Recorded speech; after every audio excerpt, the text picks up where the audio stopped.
We have breaking news at this hour in the Bill O'Reilly situation at Fox News. The Rupert Murdoch-owned Wall Street Journal, remember Rupert Murdoch also owns Fox News. Rupert Murdoch's newspaper reporting Fox News is preparing to cut ties with its biggest star, Bill O'Reilly, according to people close to the situation. I'm going to continue reading from this Wall Street Journal report saying a final decision on Mr. O'Reilly's fate could come as early as the next several days, the people said. We have other reports tonight, one from New York Magazine's Gabe Sherman saying, quote, 3 sources with knowledge of the discussion said that while no final decision has been made, the Murdochs are leaning toward announcing that O'Reilly will not return to the air. Sons James and Lachlan have been arguing that O'Reilly needs to go, say these sources, though their father, Rupert, has resisted that outcome. Also, Brian Stelter at CNN reporting tonight, 21st Century Fox will hold a board meeting on Thursday. One of the sources said O'Reilly will be a primary topic. NBC News has not confirmed that CNN reporting. This comes as yet another woman today alleged that Bill O'Reilly sexually harassed her. Here's what her lawyer, Lisa Bloom, told MSNBC's Chris Hayes. She alleges that she was a clerical worker at Fox News in 2008. She did not work directly for Bill O'Reilly, but for a different broadcaster who she says was a great boss.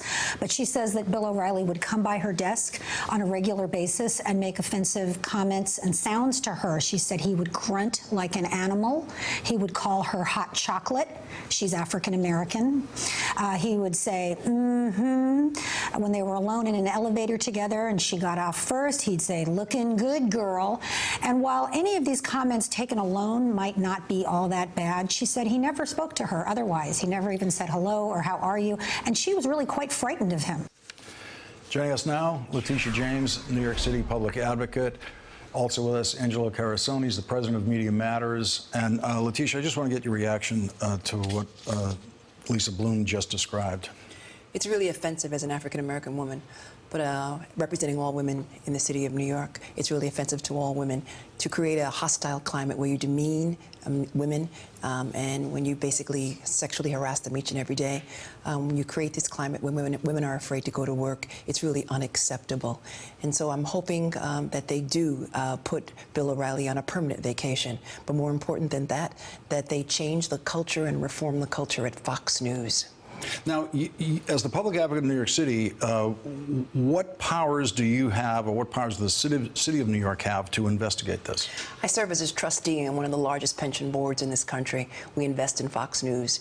And because Fox News failed to materially disclose that, in fact, that the settlements that they were in fact settlements. They reported the settlements as income, and that I believe is in violation of the SEC rules. In addition to that, income to the recipients of correct, the settlements. Correct, as opposed to settlements, which in my mind represent hush money. And so, in the bookkeeping of the corporation, a shareholder would see, oh, this is all in the salary category. Correct.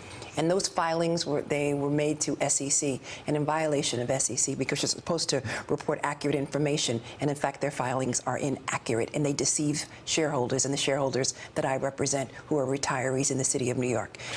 Angelo, this latest reporting, we've had a series of reports tonight.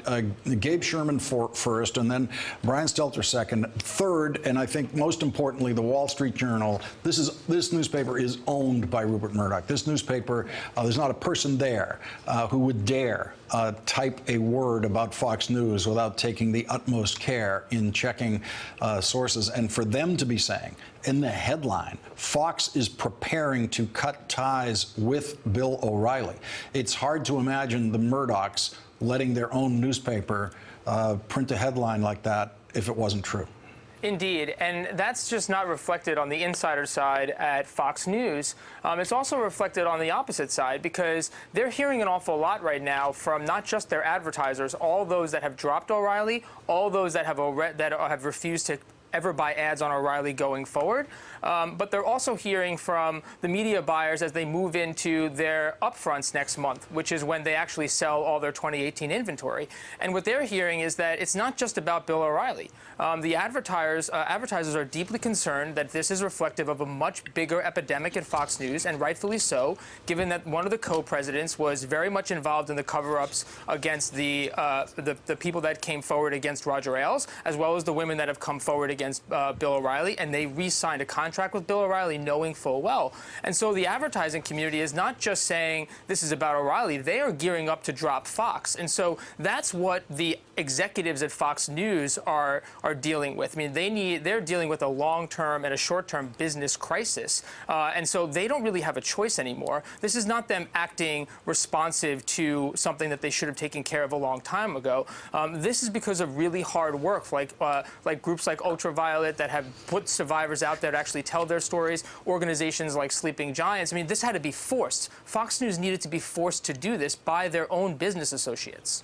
One of Bill O'Reilly's lawyers tonight issuing a statement saying Bill O'Reilly has been subjected to a brutal campaign of character assassination that is unprecedented in post-McCarthyist America. This apparently, Letitia, is a lawyer who hasn't seen all the character assassination done by President Trump on a daily basis, which is much wilder, has no basis in fact whatsoever. And of course, O'Reilly has palled around with Trump as much as possible, Trump supporting O'Reilly in this situation. Can you imagine now where this story stands tonight with this new accusation that we've just heard Lisa Bloom describe, which is as ugly as anything else we've heard about O'Reilly, to put it mildly? Can you imagine him coming back from this two-week vacation in the middle of next week without some kind of full revelation by Fox News that we've investigated and there's absolutely no substance to any of these things? No, he should be put on a permanent vacation. He should be fired. And women all across this country should raise their voices and open up their pocketbooks and vote with their money and tell all of the advertisers that they should not advertise with Fox News and the network as a whole. They put the interest of Bill O'Reilly over the interest of victims who have been victimized at Fox News, over the interest of women. What kind of message are you sending to little girls and to women overall? We need a climate which is not hostile to women and to people of color. And we need to send a strong and powerful message to Fox News that is totally unacceptable. And the same message needs to be sent to the President of these United States, that women should be respected at the workplace.